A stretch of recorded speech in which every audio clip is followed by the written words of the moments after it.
One of the things I learned, I did not know this because I knew about visceral fat and subcutaneous fat, but you talked about white fat cells, beige fat cells, and brown fat cells.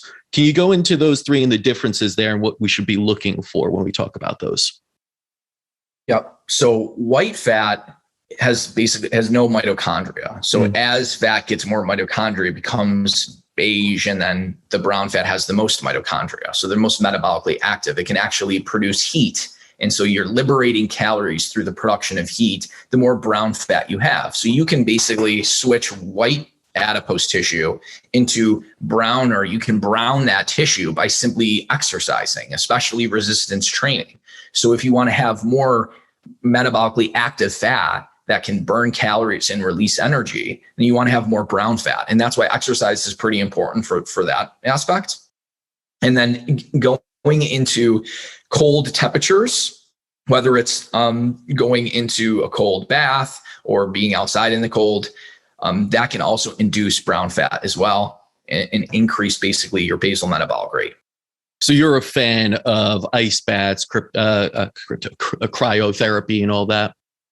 There's a huge, yeah, I am too, if you get it correct. And especially for athletes, for helping with recovery, it's really like a godsend for a lot of these athletes that are in hard training camps and they have to train the next day. If you quickly jump in an ice bath, or even a bath that's like, let's say, even up to 59 degrees Fahrenheit, if you do that for just like 5 minutes, that will dramatically increase power output, even out to 72 hours, because it helps, suppress all the inflammation. The only thing is you do get a little bit of a decrease in the hypertrophy and maybe potentially some of the strength gains, but that's really not a big deal if you are like a soccer player or, someone like that, where you're not just like lifting heavy weights all the time.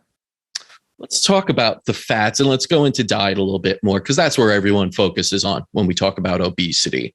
And when we stick to the fats, you say there are fats that make you fat and there are fats that make you lean. Can you go into the difference there? So the two fats that are going to make people the most metabolically dysfunctional, the most inflammation, are trans fats, and then the omega-6 seed oils that are basically cooked in almost every fast food restaurant that you can think of. So if you want to eliminate the worst fats, you want to reduce your intake of foods at restaurants or fast food. Now, of course, there are certain restaurants that are starting to change and using things more like extra virgin olive oil or animal fats, and that's great. But for the majority of restaurants and fast foods items, they're going to be saturated in trans fats and omega-6 seed oils. And particularly because when you cook omega-6 seed oils, they're so susceptible to oxidation that they're already oxidized before your body even breaks them down. But they become further oxidized in the acidity of your stomach, and especially when you combine them with things like heme iron, and it just becomes this metabolic destructional thing in your stomach. It's like a bioreactor. So avoiding things like canola, corn, sunflower, safflower, that's very important when it comes to improving, weight loss. And what types of oils and fats are you looking to cook in to actually lose weight? So especially if you're consuming like a moderate amount of carbohydrate, ideally things like extra virgin olive oil, avocados, certain nuts, things that are higher in monounsaturated fats. Now, most people have been taught don't cook with extra virgin olive oil. It doesn't have a super, super high smoking point, okay? But let's contrast that to omega-6 seed oils, which have a very high smoking point, but they start to oxidize right away. So we need to understand that smoking point has nothing to do with when an oil actually starts to oxidize.